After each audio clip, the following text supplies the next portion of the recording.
esperança.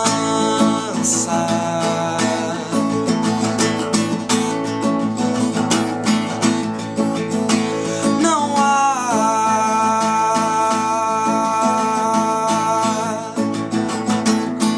melhor adubo que você e eu, porque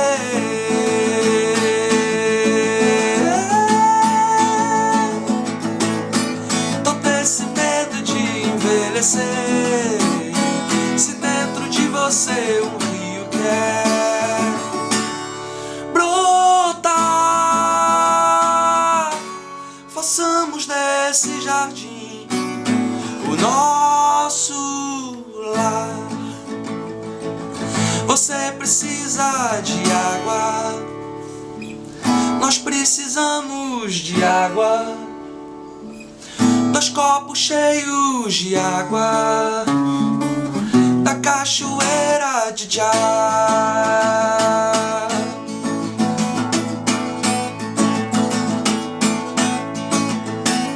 Eu sou o sol e o sal, e eu gosto do que vi. Provei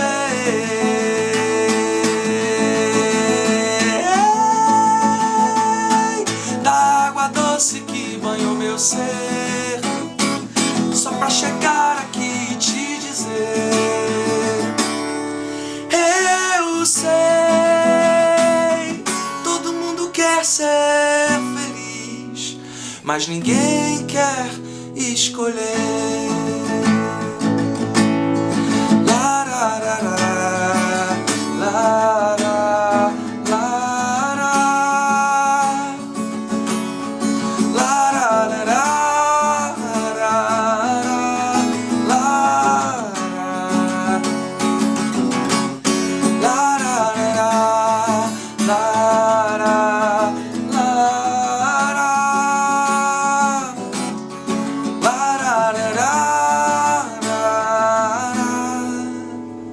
Chua.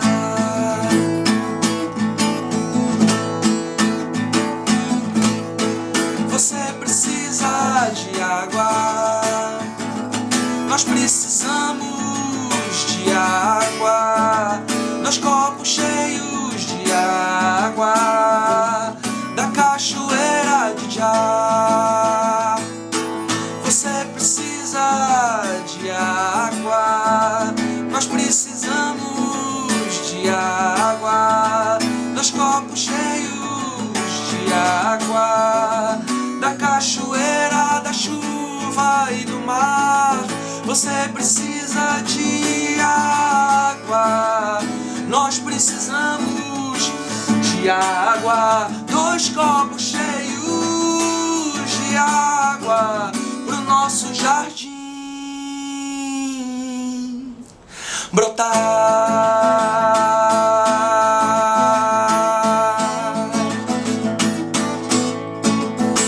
Quem vai regar? Bom domingo, caminho. Bom domingo, igreja. Deus abençoe.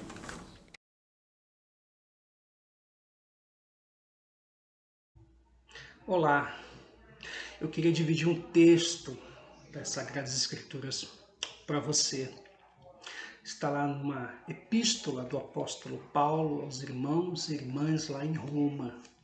O texto diz o seguinte: pois sabemos que todas as coisas trabalham juntas para o bem daqueles que amam a Deus, daqueles a quem Ele chamou de acordo com seu plano.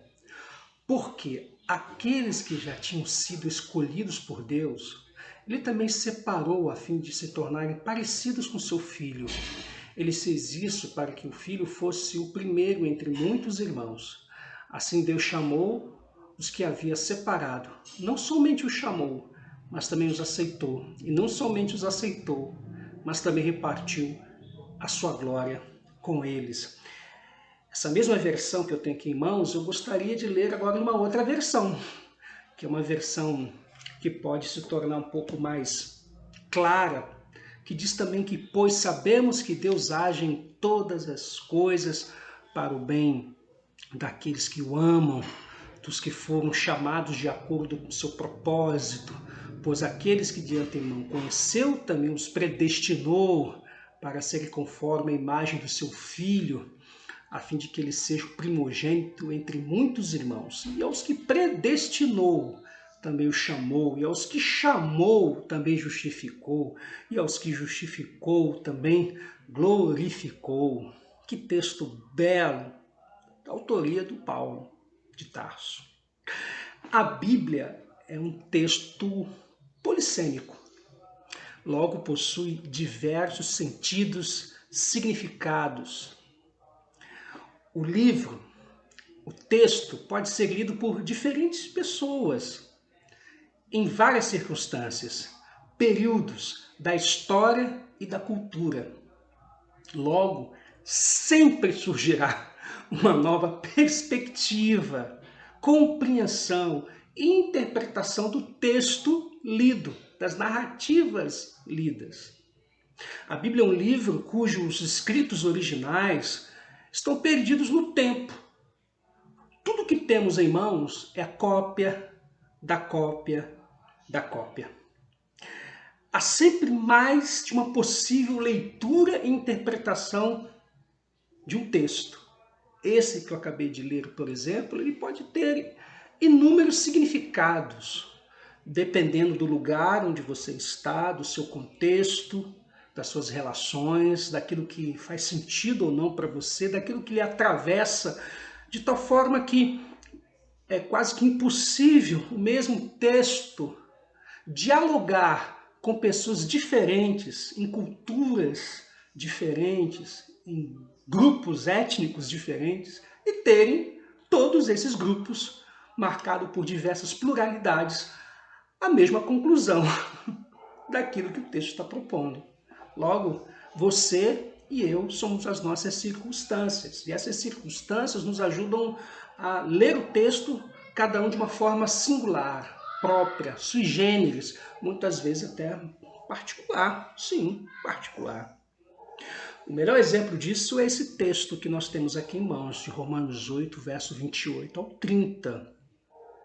Por exemplo, há uma versão que diz que sabemos que Deus age em todas as coisas para o bem daqueles que o amam, dos que foram chamados de acordo com o seu propósito. A nova versão internacional, que é uma Bíblia, publicada aqui, me parece, no Brasil pela editora Vida, a NVI, ela traz uma nota de rodapé por uma outra possibilidade de interpretação desse versículo, que diz que sabemos que em todas as coisas Deus coopera juntamente com aqueles que o amam, dos que foram chamados de acordo com o seu propósito para trazer à existência o que é bom. O que eu acabei de falar de maneira introdutória, eu quero que você agora traga à sua memória como se fosse um grande painel, um grande mosaico, onde tivéssemos rostos de pessoas. Para começar, imagine nesse painel o rosto do João Pedro, de 14 anos, da Jennifer Gomes, 11 anos, do Cauã Peixoto, 12 anos, do Cauã Rosário, 11 anos, do Pedro Gonzaga, 19 anos, do Cauê Ribeiro, 12 anos, da Agatha Félix, 8 anos, e de Kathleen de Oliveira, 5 anos. Imagine que eu ainda colocasse nesse painel, nesse grande mosaico, mais de 220 mil brasileiros que morreram em virtude da pandemia promovida pelo vírus da Covid-19. Imagine que eu colocasse nesse painel homens e mulheres que são marcados pelo signo da morte, da violência, ou quando não, pessoas que lidaram com as contingências ligadas a dores das quais elas não tinham como administrar, como gerenciar. Pessoas que foram vítimas, sujeitos matáveis, gente que perdeu privilégios, gente que perdeu emprego, gente que está na rua, morando na rua, gente que sofreu estupro, gente que foi abusada, gente que está sendo psicologicamente violado, violentado de maneira sistemática e regular, como essas pessoas, ou como seus familiares, como seus amigos deverão ler Romanos 8, do verso 28 ao verso 30. Como as vítimas do Holocausto, da Segunda Guerra Mundial, precisam ler Romanos 8, do verso 28 ao verso 30. Como moradores de comunidades, em virtude de operações realizadas pelo Estado, que muitas vezes acaba promovendo mais derramamento de sangue, morte, como esses moradores precisam ler, deveriam ler Romanos 8, de 28 a 30. Eu acredito que há duas possibilidades, partindo do princípio que o texto bíblico é polissêmico, logo cercado de vários significados. Há duas possibilidades para uma interpretação honesta, equilibrada e razoável diante do imponderável, do irracional, do caos, da desordem, do sofrimento humano. Acho que há duas possibilidades, duas pistas que eu queria dividir com vocês, irmãos e irmãs. A primeira pista: Deus não é um manipulador de circunstâncias. Deus não é um manipulador de circunstâncias. Ele é um parceiro presente em todo ou em toda e qualquer situação da nossa caminhada. Logo, você pode acreditar que não foi ele que meteu você no fogo ou deixou que as águas viessem sobre você, que fez com que a tempestade ameaçasse o seu barco, ou mesmo que colocou você bem no meio do vale da sombra da morte. Logo, Deus não tem nenhuma relação direta e indireta com mortes, tragédias. Deus não é responsável, por exemplo, por essa pandemia que nós estamos vivendo. Deus não é responsável pela morte dessas crianças e desses adolescentes que eu acabei, por exemplo, de mencionar para você. Deus não é um tirano cósmico que está sentado num alto e sublime trono, no lugar de difícil acesso, de tal forma maquinando como os seres humanos vão se render diante da sua beleza, diante da sua santidade. Deus não está com um megafone gritando, ou quando não, promovendo experiências de tortura para que a gente possa amá-lo, para que a gente possa ser acolhidos por ele. Deus é um Pai amoroso, como nós encontramos lá um dos vários contos de Jesus, mas um conto muito belo é a parábola dos dois filhos. Aquela figura do pai que respeita, que acolhe as decisões mais absurdas, tanto do filho mais velho quanto do filho mais novo, é uma faceta de Deus que Jesus quer nos apresentar, quer nos lembrar de que Deus não vai manipular circunstâncias para que nós possamos louvá-lo, adorá-lo, para que a gente possa reverenciá-lo. Um ser que faz isso, ele é um tirano, mas ele é um sociopata. Um Deus que fica toda hora usando as engrenagens da vida para gerar todo tipo de desordem, para que no final nós possamos adorá-lo, para que no final nós possamos render a ele louvores. Esse Deus é um demônio. Esse Deus não serviu. Atribuir a Deus esse período, por exemplo, de isolamento social, atribuir a Deus as mortes, mais de 220 mil mortes. Eu não sei se já chegou a 230 mil, 240 mil. Eu não sei para onde isso está indo. A quantidade de famílias que estão enterrando os seus, que teve que enterrar a mãe que teve que enterrar um filho, o pai que teve que enterrar seu filho, amigos que não puderam enterrar, não puderam ir lá participar para evitar aglomeração e valorizar o distanciamento social. Deus não tem nenhuma relação com essas experiências marcadas por dor aguda, dilacerante e cortante. Deus não é um manipulador de circunstâncias. A segunda pista ou possibilidade que a gente pode construir à luz do Romanos 8, verso 28 a 30, é que nem todas as circunstâncias da sua vida têm origem em Deus. Nem todas as circunstâncias boas ou ruins da sua história e da minha história tem a sua origem em Deus. Ele não é a causa de tudo o que acontece com você. Mas é certo que nenhuma das circunstâncias da sua vida escapa aos olhos de Deus. Óbvio. Se Deus está para além do tempo, se Deus não está preso no Cronos, se Deus está dentro da realidade que nós chamamos de Kairos, é óbvio que Deus tem uma visão muito mais ampla, muito mais abrangente. É claro que Deus consegue ver para além da nossa mera compreensão humana diminuta e limitada. É bem verdade de que nada escapa ao seu olhar de graça, piedade e misericórdia. Ele terá o que fazer para trazer à existência o que é bom. E ele faz isso. Faz de maneira sobrenatural e faz de maneira miraculosa. Eu tenho uma opinião muito particular de que todos esses profissionais que estão lá na ponta, sejam profissionais da área de saúde, profissionais que estão hoje em organizações do terceiro setor, cuidando, redimindo, salvando, socorrendo, vacinando, é o próprio Deus através dessas pessoas.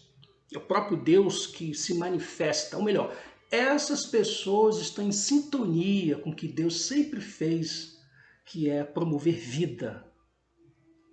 O que Deus sempre fez, que é promover alegria, prazer. Sim, o Deus revelado em Jesus é um Deus que tem prazer, que tem alegria. O que Deus faz não é necessariamente uma manipulação da situação, mas sempre coopera com a gente, soprando sobre você, sobre mim, o seu Espírito Santo, para que você seja capaz de enfrentar a vida. Qualquer que seja o problema, o gigante, o desafio, de modo a glorificar o nome de Jesus e sinalizar o seu reino na história. É verdade, nem todos os problemas que cruzam o nosso caminho foram feitos e criados por Deus. O que nós estamos vivendo nesse momento é fruto de uma cultura, ou melhor, é a resposta que o planeta está dando à nossa espécie. Homo sapiens tem uma relação predatória de exploração, de opressão, de submissão daqueles que nós acreditamos que estão abaixo da nossa capacidade intelectual e emocional. Nós temos uma habilidade para oprimir. Nós temos uma habilidade singular para fazer as pessoas sofrerem. E o planeta está respondendo à altura. O planeta está respondendo de que essa forma que os humanos escolheram de lidar com a criação é uma forma cruel demais. Logo, nem todas as circunstâncias da sua história e da minha história têm sua origem em Deus. Deus sopra, Deus nos capacita, Deus nos habilita, Deus nos encoraja, como eu digo, através de pessoas, sim, pessoas. Através de circunstâncias, através de uma reflexão, através de um momento até como esse, que pode motivá-lo, que pode encorajá-lo, que pode despertar em você uma nova percepção. De repente uma chave virou e você percebeu quão responsável você é pela sua história e que Deus é um aliado para que você possa enfrentar os leões que já te aguardam a partir de amanhã, na segunda-feira.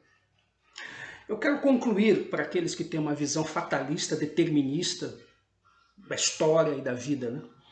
Por que não ouvimos relatos de crianças morrendo de balas perdidas na Suíça, na Noruega, na França, nos países chamados de primeiro mundo? Por que Deus teria tanta raiva de crianças na periferia do Rio de Janeiro? Eu fico muito preocupado quando eu ouço pessoas, né, para tentar justificar a dor e o sofrimento humano, dizendo foi Deus quem quis. Ou melhor, foi da vontade de Deus. Deus assim decidiu. Deus, na sua soberania, determinou que você morresse dessa forma. Eu tenho o direito de discordar com muita educação e diplomacia dessa percepção. Eu entendo que em todas as circunstâncias, Deus está ali tentando redimir, curar e promover uma experiência de paz e tranquilidade em meio a tanta dor e tanto sofrimento que as pessoas estão vivendo nesse momento. Não, essa morte não fazia parte do plano de Deus. O seu desemprego também não fazia parte do plano de Deus. o seu companheiro ou sua companheira que foi, nesse momento, tragado pela morte. Não faz parte do plano de Deus essa experiência.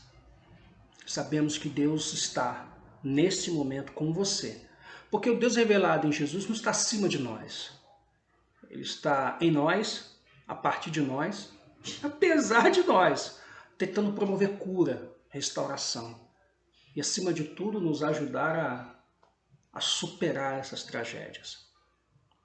O que nós temos, especialmente aqui no Rio de Janeiro, é fruto de um descaso que envolve não só gestores públicos, governadores que já passaram pela cidade, prefeitos que já passaram pela cidade, mas envolve também uma forma muito peculiar das pessoas optarem pela morte, das pessoas optarem pela cultura da violência física, verbal, ou por que dizer da violência do cancelamento. Violência essa criada em tempos de internet com uma velocidade muito maior do que de outrora. O que eu quero dizer é que Deus não está por detrás das tragédias tentando nos chamar a atenção para que a gente possa amá-lo.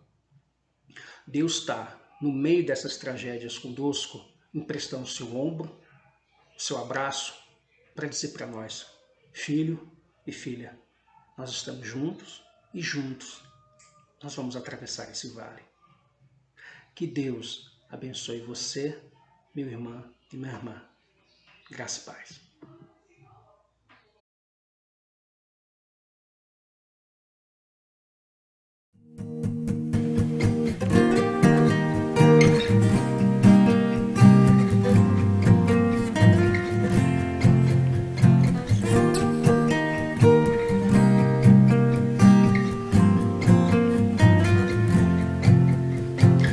É na sutileza que reside a exuberância. Busco ressonância nos ideais do amor. Liquidificaram as relações da lida. Não há mais valia, a agonia, a temor.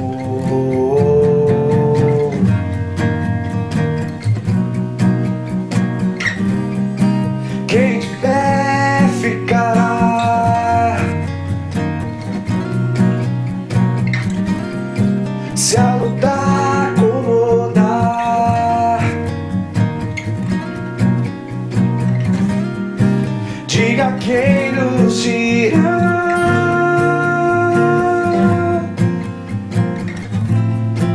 Quem viver provará.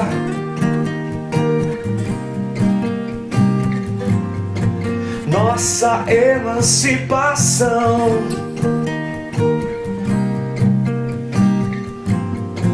Nossa emancipação.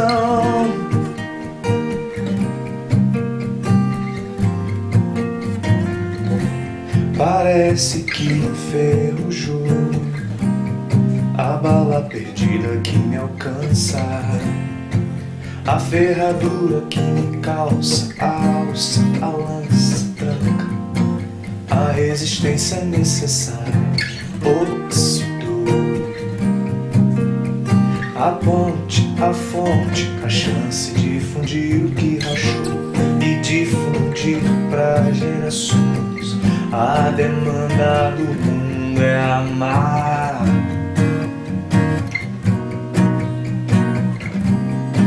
Quem de pé ficará,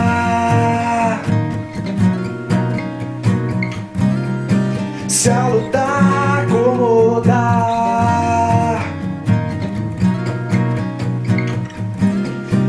Diga quem nos dirá.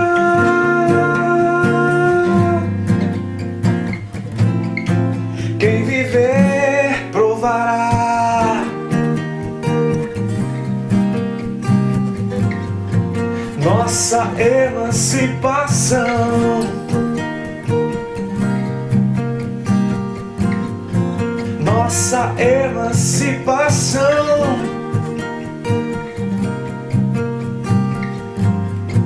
Nossa emancipação. Quando a ferrugem do meu coração dilata quando a ferrugem no meu coração dilata. É quando a ferrugem e o meu coração dilata.